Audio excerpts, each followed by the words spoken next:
आज मैं आपके सामने एक बहुत महत्वपूर्ण तथ्य रखने आया हूं कि अभी हाल में कई राज्यों में चुनाव हुए और चुनाव के बाद दो पार्टियों की सरकारें बनी। पंजाब में आम आदमी पार्टी की सरकार बनी, उत्तर प्रदेश और बाकी राज्यों में भारतीय जनता पार्टी की सरकार बनी। आज आप ये देखिए कि जब पंजाब में आम आदमी पार्टी की सरकार बनी, 16 मार्च को श्री भगवंत मान जी ने पंजाब के मुख्यमंत्री के रूप में शपथ ली और उसके 10 दिन के अंदर अंदर उन्होंने आदेश दिया कि पंजाब का कोई भी प्राइवेट स्कूल मन मर्जी से फीस नहीं बढ़ाएगा, पेरेंट्स को कोई दुखी नहीं करेगा। बहुत महंगाई है, लोगों की नौकरियां गई हैं। पंजाब में प्राइवेट स्कूलों की फीस रोकने का आदेश, फीस बढ़ाने का रोकने का आदेश उन्होंने पास किया। दूसरी तरफ उत्तर प्रदेश में भी बीजेपी की सरकार बनी, 25 मार्च को इनकी सरकार बनी। 10 दिन के अंदर अंदर बीजेपी की सरकार ने क्या किया?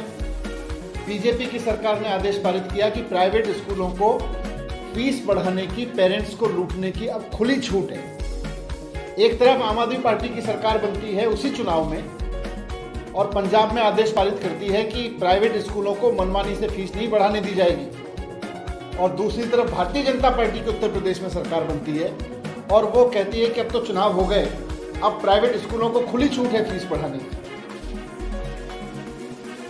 सरकारी स्कूल भारतीय जनता पार्टी से ठीक हो नहीं रहे। पूरी तरह से सरकारी स्कूल इन्होंने बर्बाद कर दिए, बंद कर दिए, बेच दिए और प्राइवेट स्कूलों को खुली छूट दे रहे हैं कि फीस बढ़ाओ। फिर आम आदमी जाएगा कहाँ? इतनी महंगाई हो रही है, लोगों की नौकरियां नहीं है, आम आदमी कहाँ जाएगा? इधर केजरीवाल मॉडल ऑफ गवर्नेंस पे काम करते हुए भगवंत मान जी जो पंजाब के मुख्यमंत्री हैं, उन्होंने सरकार बनते ही प्राइवेट स्कूलों की फीस बढ़ने से रोका कि मनमर्जी से नहीं बढ़ाओगे, और उधर उन्होंने प्राइवेट स्कूलों को खुली छूट दी। जिस तरह से दिल्ली में पिछले 7 साल में प्राइवेट स्कूलों की फीस को मनमाने तरीके से बढ़ाने से रोका गया, इसके पहले दिल्ली में भी हर साल मनमर्जी से कोई भी प्राइवेट स्कूल कितनी फीस बढ़ा देता था। कोई 10%, 15%, 30% तक फीस बढ़ा देते थे। कुछ लोग तो दोगुनी डेढ़गुनी फीस कर देते थे। लेकिन 2015 में अरविंद केजरीवाल जी के मुख्यमंत्री बनने के बाद दिल्ली में प्राइवेट स्कूलों की फीस बढ़ाने पर पाबंदी लगी और पिछले 7 साल में जिन स्कूलों ने करोड़ों करोड़ों रुपए लोगों से जमा करके, पेरेंट्स से अपने खातों में जमा कर रखे थे, सबको फीस बढ़ाने से रोका, किसी को फीस नहीं बढ़ाने दी। और फिर सिस्टम ये बना दिया कि जिस स्कूल को फीस बढ़ानी है वो सरकार से परमिशन मांगेगा, सरकार उसके खाते चेक करेगी उसके पास पैसा है कि नहीं है, उसको वास्तव में फीस बढ़ाने की ज़रूरत है, उसको सैलरी देने के लिए फीस बढ़ाने की ज़रूरत है क्या, ये सारे खाते चेक करके उसके बाद किसी स्कूल को परमिशन दी जाती है फीस बढ़ाने की। पंजाब में भी इसी तरह से बंद कर दी गई। भगवंत मान जी की सरकार बनने से पहले वहाँ भी खुली छूट थी, कानून बना रखा था कि खुली छूट है फीस बढ़ाने की, लेकिन भगवंत मान जी ने आके उस खुली छूट को बंद किया। केजरीवाल जी ने 7 साल से बंद किया उस खुली छूट को, और उत्तर प्रदेश में भारतीय जनता पार्टी दोबारा सरकार में आते ही खुली छूट दोबारा से दे रही है। ये आम आदमी के साथ धोखा है। महंगाई बढ़ रही है, मैं फिर से कहता हूँ महंगाई बढ़ रही है, बहुत बुरी तरह से बढ़ रही है। लोगों की नौकरियाँ गई हैं, लोगों का कोविड के बाद रोजगार अभी लौटा नहीं है। वो अपने बच्चों को पढ़ाएंगे, या तो सरकारी स्कूल इतने अच्छे कर दो कि उसके बाद लोग अपने बच्चों को चाहे तो सरकारी स्कूल में पढ़ाएं या प्राइवेट स्कूल में पढ़ाएं, बराबर की क्वालिटी की एजुकेशन दें, कोई झंझट नहीं।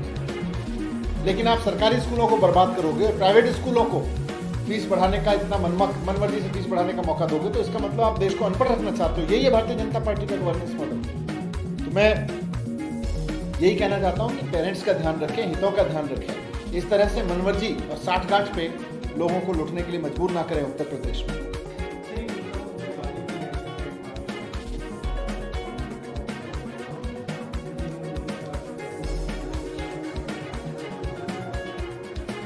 गाजीपुर लैंडफिल साइट दिल्ली का एक बहुत बड़ा कष्ट है। कूड़े के पहाड़ लगे हुए हैं और पिछले 17 साल में भारतीय जनता पार्टी ने पूरी दिल्ली को केवल कूड़े के पहाड़ में ही बदला है। अब जब दिल्ली की जनता ने मन बनाया था कि किसी तरह से भारतीय जनता पार्टी के इस कुशासन से, भ्रष्टाचार से मुक्ति दिला के, जैसे केजरीवाल जी ने स्कूल अस्पताल पे काम किए, वैसे ही इन कूड़े के पहाड़ों को ठीक करने के लिए केजरीवाल जी को मौका देंगे, वैसे ही इन्होंने चुनाव डाल दिया। ये कूड़े के पहाड़ इनके भ्रष्टाचार की वजह से लगे, ये पैसा खाते थे उसमें। अब जब मौका मिला था कि केजरीवाल जी आके इसको ठीक करते, दिल्ली की जनता केजरीवाल जी को मौका देने वाली थी, वैसे में इन्होंने चुनाव टाल दिए। तो चुनाव करवाएं, हम इसको तुरंत ठीक करेंगे।